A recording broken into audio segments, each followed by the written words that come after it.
পরম করুণাময় আল্লাহর নামে শুরু করছি হে বিশ্বদরদী।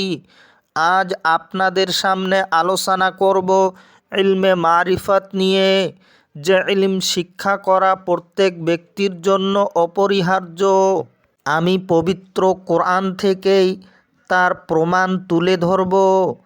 আপনাদেরকে ভিডিওটি শুরু থেকে শেষ পর্যন্ত ধৈর্য সহকারে শোনার অনুরোধ করছি।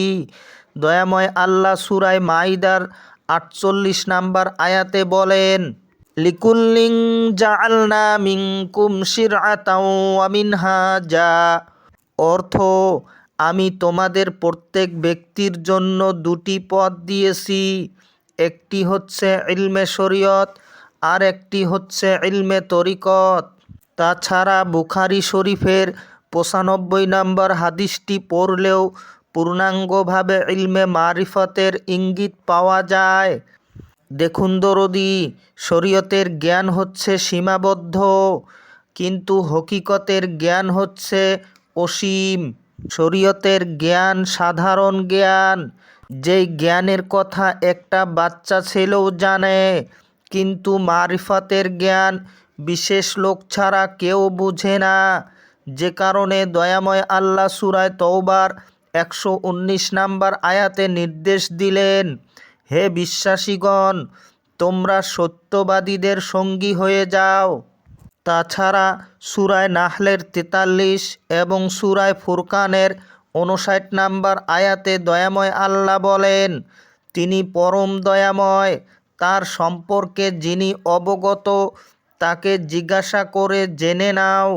অথচ আমরা সেই ইলিমকে গুরুত্ব দিচ্ছি না, যে ইলিম অর্জন করলে নিজেকে এবং আল্লাহকে জানা যায়।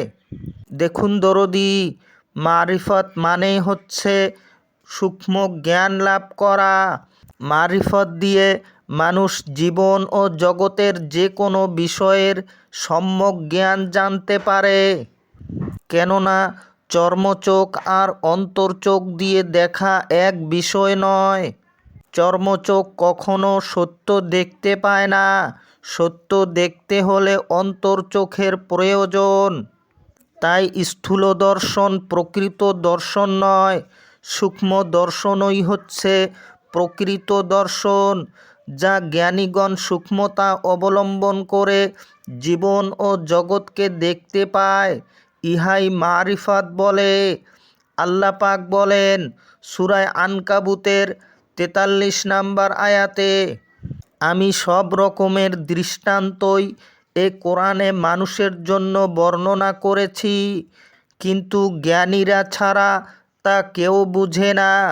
তাই হে দরদী, ইলমে মারিফতের জ্ঞান অর্জন করতেই হবে। জ্ঞানীদের জ্ঞানের কাছে মাথা নত করে তবেই পূর্ণ মানুষ হতে পারবেন। সবাই ভালো থাকুন, সুস্থ থাকুন। খোদা হাফিজ।